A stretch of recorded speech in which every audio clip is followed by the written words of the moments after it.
আব্বু বলেন মন দে, পড়ায় মেয়ের মনই বসে না নোটিফিকেশনের শব্দে।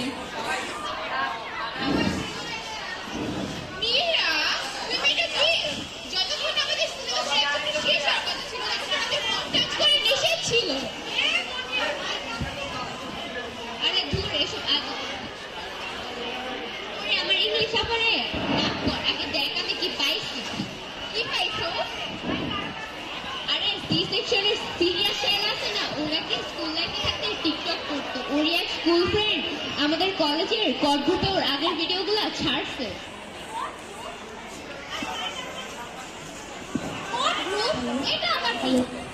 আরে এটা তো হচ্ছে এখন নতুন ট্রেন্ড, মানুষ যে আকাম কুকাম গুলো করে বেড়ায় সেগুলো খুঁজে নেই গ্রুপে পোস্ট করা হয়।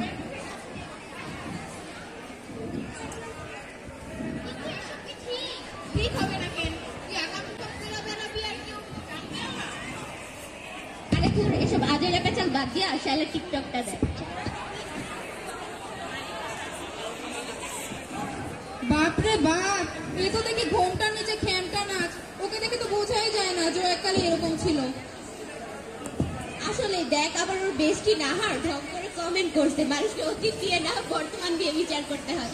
অবশ্য কেউ ওর তেমন সাপোর্টে নেই, আর ওর সাপোর্টে থাকবেই তাকে। আমি খুব সহজে গিরগিটির মতো রং বদলে ফেলতে। ওয়েট, আমিও কমেন্ট করি।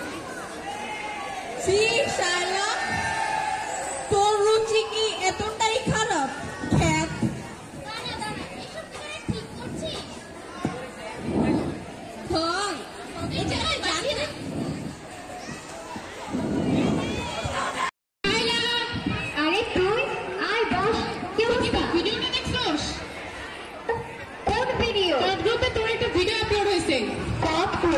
সেটা আবার আসলে একটা দেখি।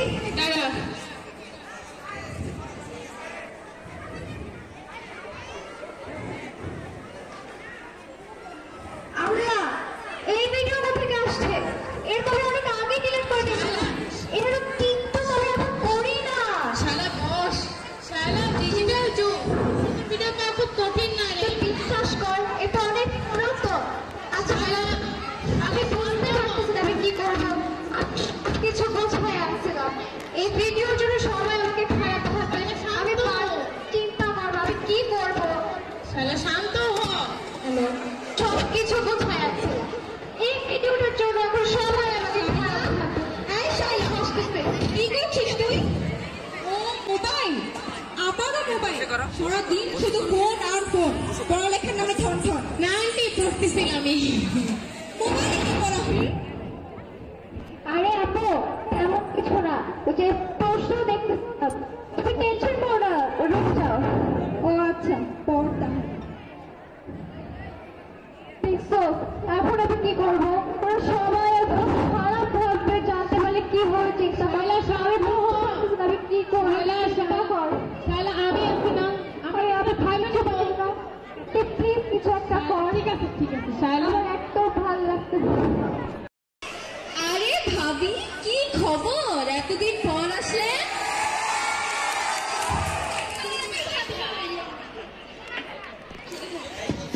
আরে ভাবি করলেন না, সময় পাই না। আজকে একটু সময় সুযোগ হইল, তাই ভাবলাম যাই ভাবির সাথে দেখা করে আসি। তা ভাবি দোতলা নিম্ন ভাবির মেয়ের কাহিনী শুনছে না? তো কি ভাবি, উনার বড় মেয়ে শায়লা, ওর পড়াশোনার জন্যই তো উনারা ঢাকায় আসে। পড়াশোনায় ভালো বলে কি দেমাগ। স্কুল গ্রুপ ওরই তো সব কাহিনী ফাঁস হয়ে গেছে। তাই নাকি ভাবি? কি কাহিনী? স্কুলে থাকতে ওই মেয়ে কিসব ভিডিও করতো, কিসব টিকটক করতো, সবই তো ওদের কলেজের গ্রুপে ভাইরাল হয়ে গেছে। আমার মেয়ে তো ওই কলেজেই পড়ে, আর আমাকে সব বললো। ভাবি এসব কি বলেন? এই মেয়েকে দেখলে মনে হয় কত নিষ্পাপ ভদ্র। এই মেয়ে এমন। ভাবি বললেন না, ওরা ভাই বোনগুলো কেমন জানি, ছোট মেয়েটা আন্দোলনের সময় কিসব ফেসবুকে লেখালেখি করতো। আন্দোলনও গেছিল ভাবি 3-4 দিন। আমি আর আপনার ভাইকে একদিন কত বুঝাইলাম, এইসব করার নিজেরাও বিপদে পড়বে, আমাদেরকেও বিপদে ফেলবে। আমি তোকে ফেসবুক থেকেও আনফ্রেন্ড করে দিচ্ছি। না না ভাবি, এসব কি বলেন? আমি আর আপনিও তো আন্দোলনে যেতে পারতাম, কিন্তু আমরা তো ঘরে বসেছিলাম। এখন যখন বাচ্চারা আন্দোলনে গিয়েছে, তখন আমাদের তাদের উৎসাহ দেওয়া উচিত। আমরা কেন তাদের বাধা দেব? না না ভাবি, আমি ওইভাবে বলি না। আমার বড় ছেলে তো রংপুর বিশ্ববিদ্যালয়ে পড়ে, ওও তো আন্দোলনে গেছিল কতবার। আমি কি বাধা দিছি? ভালো করছেন ভাবি, ভালো করছেন।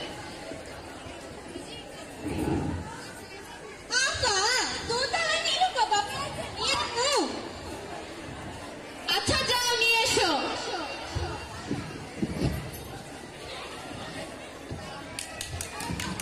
আরে তুই ভাবি দেখি এখানে আছেন। কেমন আছেন ভাবিরা? বসেন বসেন ভাবি। ভালো ভাবি, আপনাদের কি অবস্থা? এই তো আছি ভালো। আহা, আমি কিন্তু কাউকে কানে যেতে পারতাম না। কেন? আরে আমার ফেসবুকে দেখেন নাই কিছু? ডোনাল্ড ট্রাম্প তো জিত কাটছে। কালকে আমি লিগে মিছিল হইব, হত্যা হইব। এত ঝামেলার ভিতরে আমি আইতে পারতাম না। আল্লাহ, তাই নাকি? আচ্ছা ঠিক আছে, এই বিপদের মধ্যে তোমাকে আর আসতে হবে না। তাহলে গেলাম আমি। দেখছেন ভাবি, দেশে কি যে হচ্ছে না। আল্লাহ, ভাবি জানে আইন শৃঙ্খলার অবস্থা খুবই খারাপ। সেদিন দেখলাম পদ্মা সেতুতে নাকি প্রায় কাটা মাথা পাওয়া যাচ্ছে। আরে ভাবি, আমিও দেখছি সংসদেও নাকি গলার কাটা মাথা পাওয়া যাচ্ছে। শুধু তাই না ভাবি, পড়ালেখা তো শেষ। এসএসসিতে নাকি কোনো বিভাগ থাকবে না। এগুলো কোনো পড়ালেখা হইলো বলেন? কি আর করার ভাবি, এখন তো ধৈর্য একটু ধরতেই হবে। ইনশাআল্লাহ একদম সব ঠিক হয়ে যাবে। ভাবি ঠিক বলছে। আচ্ছা ভাবি, উঠি তাহলে। কি ভাবি, আমিও আসেন তাহলে।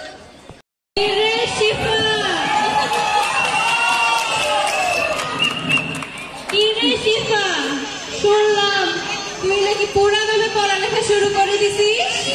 ওই মামা, না প্লিজ ভাই, আমি মাত্র টুকটাক শুরু করছি।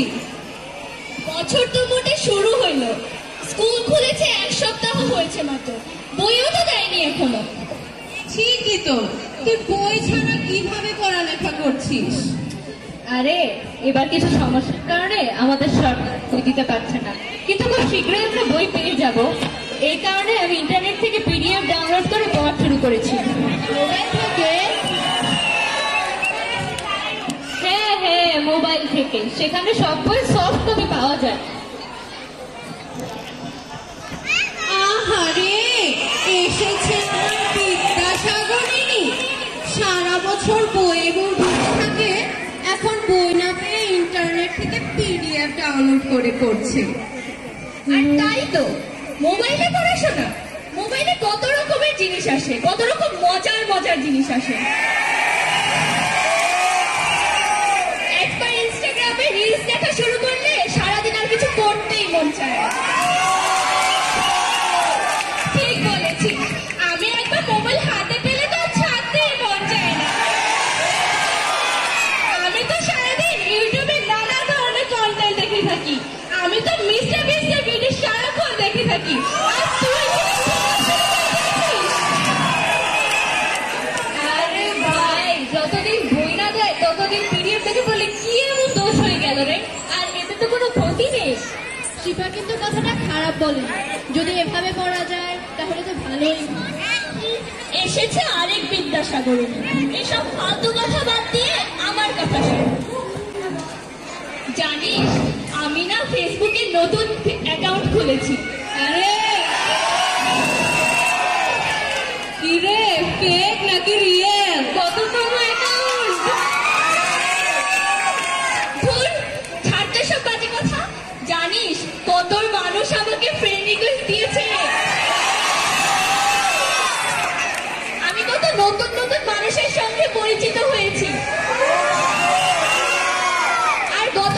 ছবিও তো আমি আপলোড করেছিলাম, কত লাইক আর লাভ রিঅ্যাক্ট এসেছে।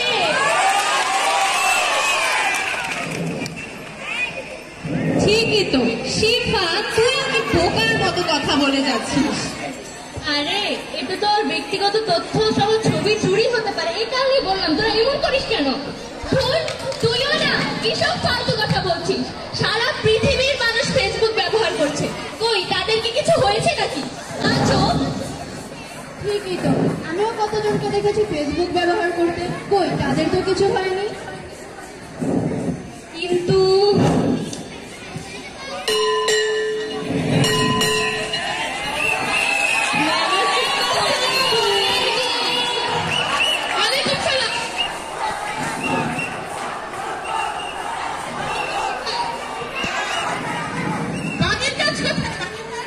ম্যাম আজকে করতে ভুলে গিয়েছি। তোমাদের বাড়ির কাজ কোথায় আজকে? ম্যাম আমরা তো আনতে ভুলে গিয়েছি। ম্যাম আমিও ভুলে গিয়েছি।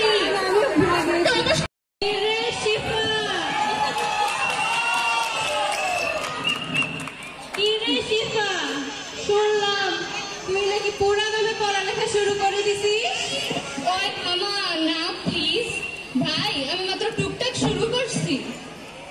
বছর তো মোটে শুরু হইলো, স্কুল খুলেছে 1 সপ্তাহ হয়েছে মাত্র, বইও তো দেয়নি এখনো। ঠিকই তো, তুই বই ছাড়া কিভাবে পড়ালেখা করছিস? আরে এবার কিছু সমস্যার কারণে আমাদের সরকার বই দিতে পারছে না, কিন্তু খুব শীঘ্রই আমরা বই পেয়ে যাব। এই কারণে আমি ইন্টারনেট থেকে পিডিএফ ডাউনলোড করে পড়া শুরু করেছি। মোবাইল থেকে? হ্যাঁ হ্যাঁ, মোবাইল থেকে। সেখানে সব বই সফট কপি পাওয়া যায়। আহারে, এসেছে তোর বিদ্যাসাগরিনী। সারা বছর বইয়ের ঢুকে থাকে, এখন বই না পেয়ে ইন্টারনেট থেকে পিডিএফ ডাউনলোড করে পড়ছে। আর তাই তো, মোবাইলে পড়াশোনা, মোবাইলে কত রকমের জিনিস আসে, কত রকম মজার মজার জিনিস আসে।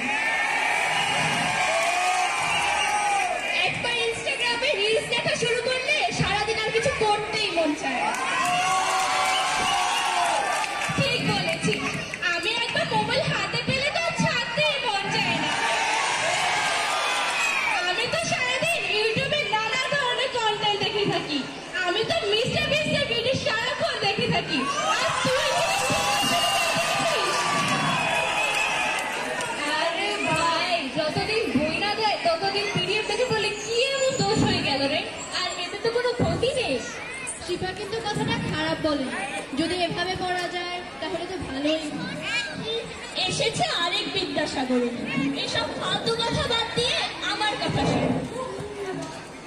জানিস আমি না ফেসবুকে নতুন অ্যাকাউন্ট খুলেছি। আরে কি রে, ফেক নাকি রিয়েল? কততম অ্যাকাউন্ট? ধুর, ছাড়তে সব বাজে কথা। জানিস কত মানুষ আমাকে ফ্রেন্ড রিকোয়েস্ট দিয়েছে, আমি কত নতুন নতুন মানুষের সঙ্গে পরিচিত হয়েছি। আর গত পিকনিকের ছবিও তো আমি আপলোড করেছিলাম, কত লাইক আর লাভ রিঅ্যাক্ট এসেছে।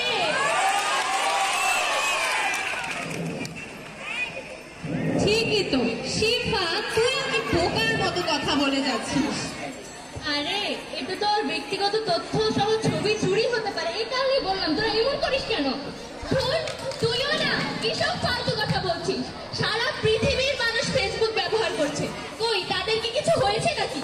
আচ্ছা ঠিকই তো, আমিও কতজনকে দেখেছি ফেসবুক ব্যবহার করতে, কই তাদের তো কিছু হয়নি। কিন্তু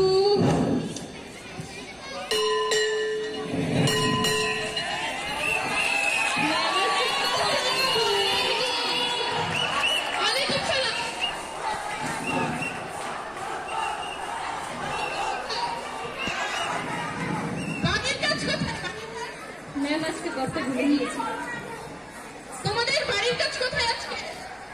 ম্যাম আমরা তো আনতে ভুলে গিয়েছি। ম্যাম আমিও ভুলে গিয়েছি। না, এভাবে চলবে না, পুলিশের কমপ্লেন করতেই হবে। বুঝতেই পারছিস না, যদি পুলিশে কমপ্লেন করি তাহলে আত্মহত্যা সব থেকে যাবে, আমাকে আসতে লাগবে না।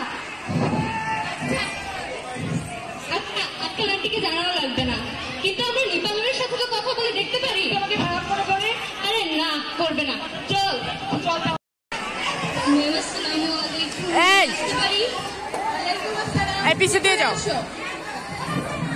ম্যাম পিছনে কথা ছিল। কথাটা কার? তোমার না ওনার? ম্যাম আমার। এই শোনা। বেশ, তাহলে শিফা তুমি ক্লাসে যাও। তোমাদের খালি ক্লাস ফাঁকি দেওয়ার ধান্দা। আচ্ছা ম্যাম, আসসালামু আলাইকুম। বসো না, বলো তোমার কি কাহিনী। অ্যাকাউন্ট থেকে আমাকে রিকোয়েস্ট পাঠিয়েছিল, আমি অ্যাকসেপ্টও করেছিলাম, কিন্তু খুব বাজে বাজে মেসেজ পাঠাতে আমি আনফ্রেন্ড করে দিয়েছি। আর তারপর থেকে সে আমাকে তারপরে 1 মাস ধরে ওই লোক তোমার পোস্টে কমেন্ট করেছে আর তোমাকে মেসেজ পাঠানোর চেষ্টা করেছে। জি ম্যাম। আপনি কিভাবে জানলেন? আশ্চর্য, তোমাদের সরি ম্যাম, আমি আসলে বুঝতে পারি এভাবে আমাকে স্টকিং এর শিকার হতে হবে। তোমার বাসার নাম্বার দাও। ম্যাম প্লিজ প্লিজ ম্যাম, আপু আপুকে ফোন দিয়েন না। বাজে কথা বলো না।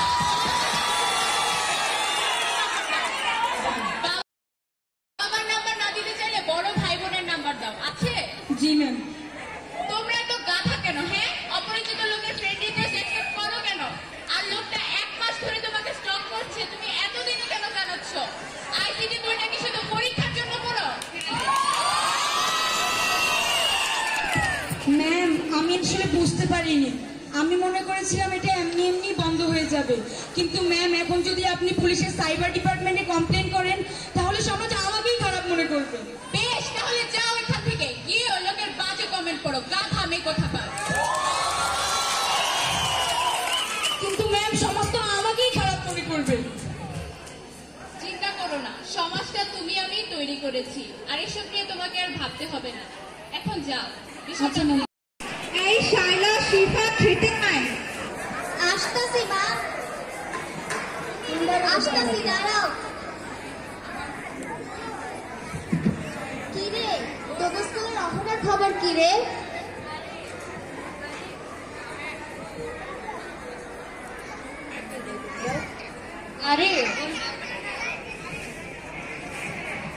আরে ওর ব্যাপারটা নিপা ম্যাম দেখতেছে। ও আচ্ছা, তাই নাকি? তারপর কি অবস্থা? এখন এভাবে সবকিছু ঠিকই আছে, নিপা ম্যাম আসলে দেখতেছে কি হয়।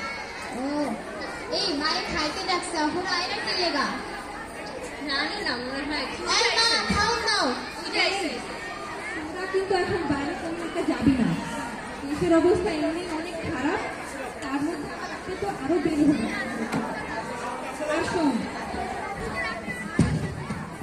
আর শোন, তোদের বাবা এমনি বাসায় নাই, আমি কিন্তু কোনো ঝামেলা দিতে পারবো না ভাই।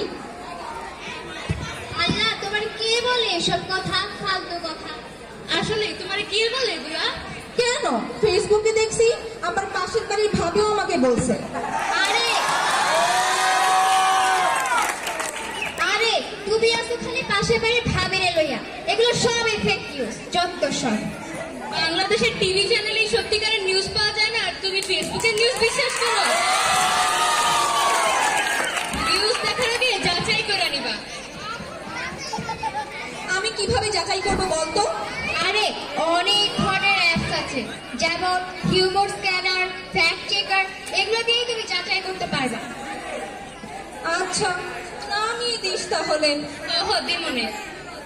আচ্ছা শায়লা, তুই কিছুদিন যাবত দেখছি মন খারাপ, কি হয়েছে তোর? কই আমি? না না না, তেমন কিছুই হয় নাই। আসলে আপু, আমিও দেখতেছি তোর মন কেমন যেন হয়ে রয়েছে। তোর কি হয়েছে আসলে? না, তেমন কিছু না। তুমি আরে কি tension হয়েছে করো না। বলবি তো? এমন করতেছো কেন? না, আসলে হয়েছে কি? আসলে কি? তোমার কি মনে আছে আমি যে স্কুল লাইফে টিকটক করতাম? তা তো মনে আছে। আপু জানো, একজন আছে না, কল গ্রুপে আমার ওই টিকটক পোস্ট করে দিছে। পরে কি? আপু জানো, ওই ভিডিওটা দেখে সবাই হাসাহাসি করতেছে। সবাই আমার খ্যাত ভাবতেছে। এমন গান করে ওরা, এটা তো মিস্টেক হইতেই পারে। আয় হায়, এত সব কখন হইল? তুই তো আমার হচ্ছে বলস নাই। তুই তো আমাদের কিচ্ছুই বলস নাই। আর আপু, আমি না ভয় পেয়ে গেছিলাম, ভাবছিলাম তুমি আমার ঝাড়ু পেটা করবা। তোরে আমি কি বা করতাম এরকম? হ্যাঁ, ভয়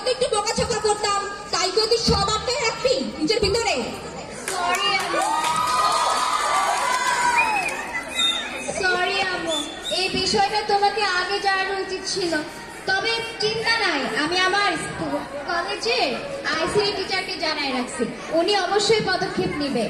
আচ্ছা, তাহলে তো ভালোই হয়েছে।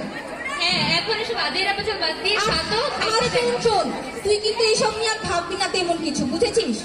আচ্ছা, খারাপ করবি না। তুমি শুধু আমার সাপোর্ট করলেই হইবে। তুই কিন্তু আর এসব ভিডিও নিয়ে চিন্তা করিস না, শান্তিতে থাক।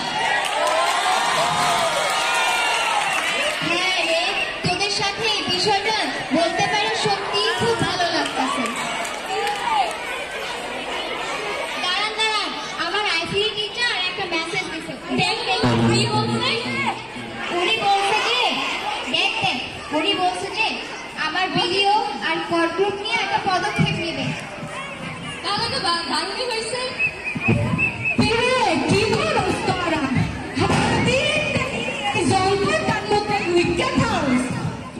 কেন আমার একটু দেখতে মন চায় না?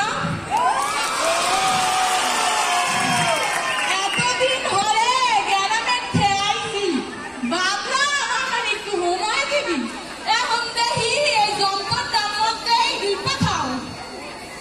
আরে দাদি, কি সব বলে, এমন করেন কেন? আচ্ছা, কি বলতে আসছেন? এখনকার জামানার পোলাপাইনের কত কাম। আমাদের জামানাত আমরা দাদা দাদির বাড়িতে গেলে দাদা দাদির লগে বইয়া থাকতাম, কত গল্প করতাম। আচ্ছা দাদি, আজকে আপনার সাথে আমরা গল্প করব, বলেন তো কি বলবেন? দেখুন কত গল্প করো। আরে আপনাকে বলেন তো, এবার তো শুনুন। আচ্ছা বাদ দে, আসার খাবি, আসার খা। দেন দেন দেন। দাদি নেওয়া বাংলাদেশে কলেজ এরকম রয়েছে। এই কোর্টরুম যারা তৈরি করেছে এবং যারা পরিচালনা করে তাদের প্রত্যেককে আমরা ঘৃণা করি। আজ যদি অমরের বন্ধু এবং পরিবারের পাশে না দাঁড়াতো, ওর কি হতো? আর আজ যদি আমি আর শায়লার পরিবারকে সাহায্য না করতাম, তাহলে ও কোনো খারাপ সিদ্ধান্ত নিতে বাধ্য হতো। এরপরে আসা যাক অহনার বিষয়টায়।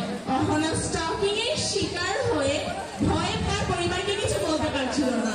ঠিক সময় নিপা তাকে বলায় বিষয়কে সামনে আনা গিয়েছে। কিন্তু ম্যাম, আপনি কেন রেগে গিয়েছিলেন? আরে এরা তো দেখি কিছুই বলতে বাদ রাখেনি। শোনো মেয়েরা, প্রযুক্তি হচ্ছে কিছুটা ছুরির মতো, এটা দিয়ে যেমন ফল কাটা যায় তেমন গলাও কাটা যায়। কিন্তু তোমরা যেন প্রতিজ্ঞাই করে বসে আছো যে এই প্রযুক্তির কোনো ভালো ব্যবহার করবেই না, শুধু ছবি তুলবে, পোস্ট করবে আর স্টকিং এর শিকার হবে, আর কট গ্রুপের মতো অসুস্থ বিনোদনে মজে থাকবে। আমার এসব থেকে মাথা ঠিক থাকে না। আচ্ছা আপা, আপনি বসুন। দেখো সবাই, আপা কিন্তু একটা খুব চমৎকার বিষয় তুলে এনেছে। প্রযুক্তি কিন্তু ভালোর জন্যই তৈরি হয়েছিল। আচ্ছা, তোমরা কেউ কি বলতে পারবে রিসেন্টলি আমরা প্রযুক্তির একটা চমৎকার ব্যবহার কখন করেছি? জুলাই গণ অভ্যুত্থান হতে পারে না? হ্যাঁ, ঠিক বলেছো। তখন মানুষ এমন ভাবে প্রযুক্তি ব্যবহার করেছে যে সেটা সরকারের জন্য হুমকি স্বরূপ হয়ে দাঁড়িয়েছিল। তোমরা কি করে বুঝলে সরকার এখানে ভয় পেয়েছে? আন্টি, আপনি বুঝতে পারেননি? পলকের কথাগুলো শুনলেই তো বোঝা যায়। আচ্ছা, তোমরা কেউ কি বলতে পারবে ইন্টারনেট বন্ধ করার পর পলক কৈফিয়ত দিয়ে কি বলেছিল?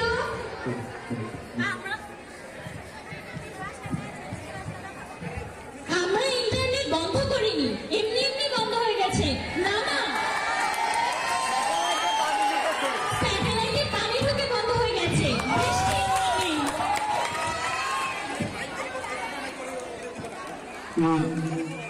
বৃষ্টির পানি মহাকাশে আবার বৃষ্টি হয় নাকি? তাহলে তো আমাদের এতদিন বিজ্ঞান পড়েই বৃথা গেল। ওই মামা, না প্লিজ।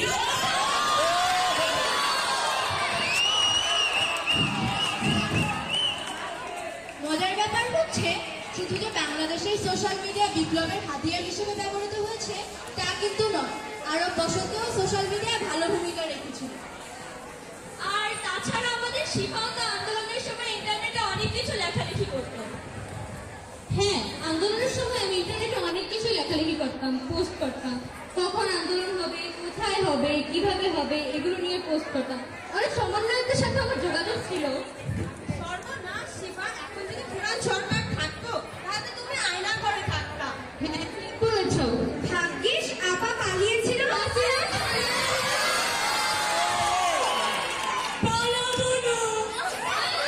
দরকার পড়লে বকরু সাহেবের বাসায় গিয়ে তাহলে আমরাও সকলে শিবার মতো করে এই সকল প্রযুক্তি ব্যবহার করব। তাহলে চলুন আজ শপথের মাধ্যমে শেষ করি আমাদের এই মাসিক সভা।